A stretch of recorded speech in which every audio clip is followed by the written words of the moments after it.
CNN journalist Kaitlan Collins' new 9 p.m. show premiered last night, where Alabama Senator Tommy Tuberville joined as a guest, and the two got into a debate about white nationalism. Let's watch. You agree that white nationalists should not be serving in the U.S. military. Is that what you're saying? If people think that a white nationalist is a racist, I agree with that. I agree they should. A white nationalist is someone who believes that the white race is superior to other races. Well, that's some people's opinion. And I don't think, That's I mean, not a lot. opinion. Pardon? What's your opinion? My opinion of a white nationalist, if somebody wants to call him white nationalist, to me is an American. It's an American. Now, if that white nationalist is a racist, I'm totally against anything that they want to do, because I am 110% against racism. But I want somebody that's in our military, that's strong, that believes in this country, that's an American, that will fight along anybody, whether it's a man or woman, black or white, red, it doesn't make any difference. And so I'm totally against identity politics. I think it's ruining this country. A Believe white in different nationalist things. is racist, Senator. Well, that's your opinion. That was a frustrating issue. Look, what Kaitlan Collins, and she does come out explicitly there and say it at the end, to be a white nationalist explicitly, it's just defined as being racist. And he's trying to say, well, that's like your definition of it or something. But that is just, I mean, you can be a little bit pedantic with what she said there, because I think technically the belief that white people are superior to other people is actually not white nationalism, but white supremacy.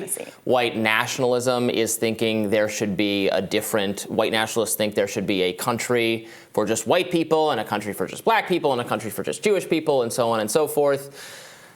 You could technically think that all the races are equally good. They should just not intermingle or live in the same place. That would still be racist, because you would think that that people should be treated differently in accordance with their race. That's explicitly what being a racist means. So if you are a white nationalist, you are by default racist because you think people should be treated differently according to their race. That's just like the definition of it. So it's frustrating for him to like. Because he'll say, well, yeah, I'm totally against racism, and say, well, she'll say, rightly, that white nationalism is a form of racism. It's not white supremacy. It's still pretty bad. Yeah. And so I don't. Why are we fighting? What's worth fighting about over this? That's very well said, Robby. That's a very good question. Why are we fighting about this? Why is that a difficult thing for him to acknowledge?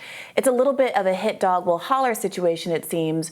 If you're not a racist, why defend this term white nationalism? This came up a little bit with some of the Tim Pool and the Texas shooter, where, well, if you don't approve of shooting people, just disclaim the people who do things in your name and keep it pushing. It's not actually your fault that someone pulled the trigger on someone else.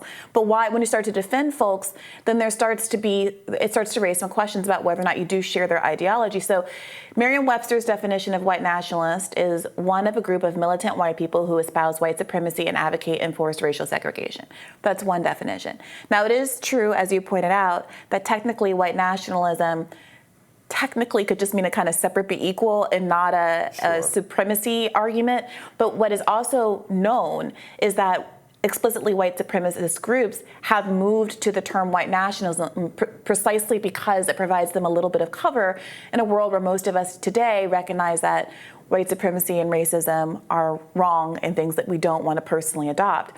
And that's what's so interesting. I know there's been this discourse about CRT and why we don't want to teach about race in schools, but the argument that folks that advocate for learning about the history of race in this country in particular is to learn about things like this, to learn about how we have, over the course of the hundreds of years of American history, the hundreds of years of existence of white and black people in this country, there have been a shift of terms and ideas that are used to characterize hierarchies that have changed over time as norms have evolved.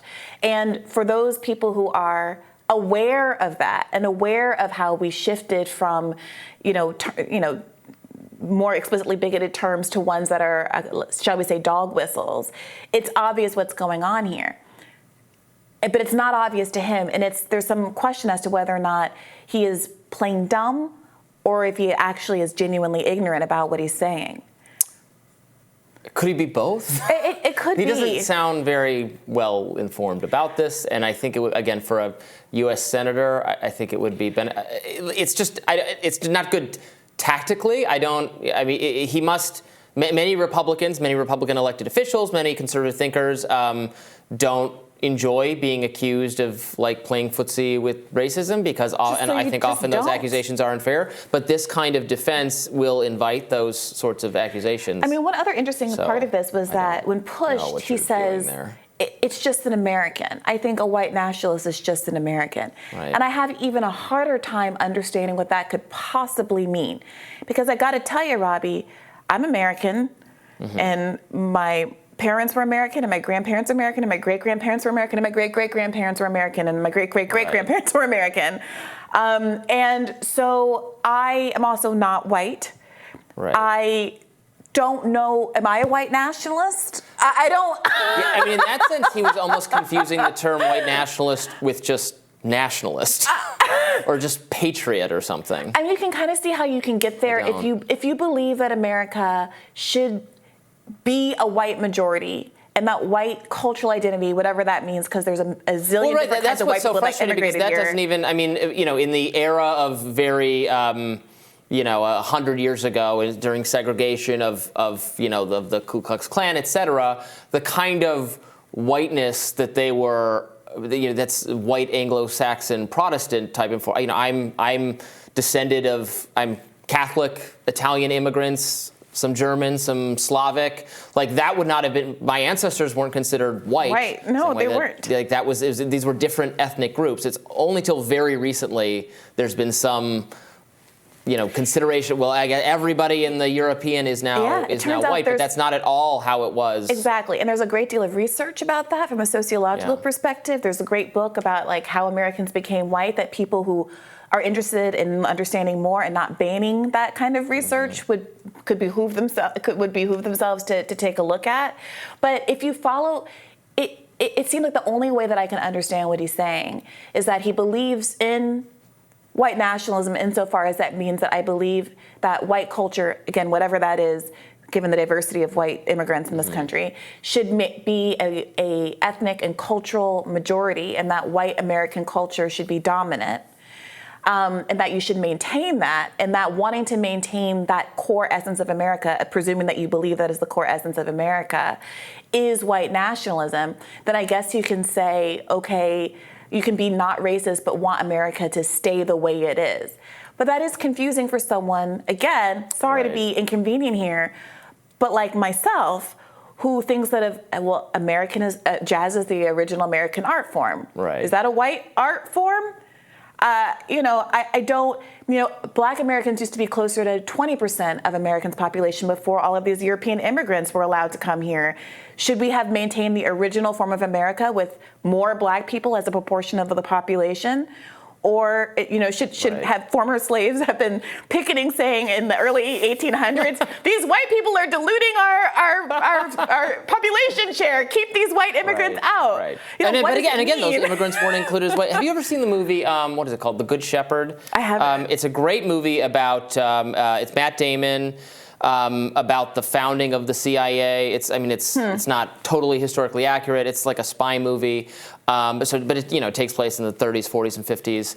And Matt Damon's character is like just founding the CIA, and he's meeting with I think it's Joe Pesci, the actor. Joe Pesci is playing this Italian mobster who they're trying, the government's trying to work with. He's like an asset, and he says, he encapsulates this whole philosophy. He says, he's talking to Matt Damon's character, and he says, what do you people actually have? We, the Italians, we have the church and our families. The Jews have their traditions. The Irish have their homeland. The blacks have their music. What you people have nothing.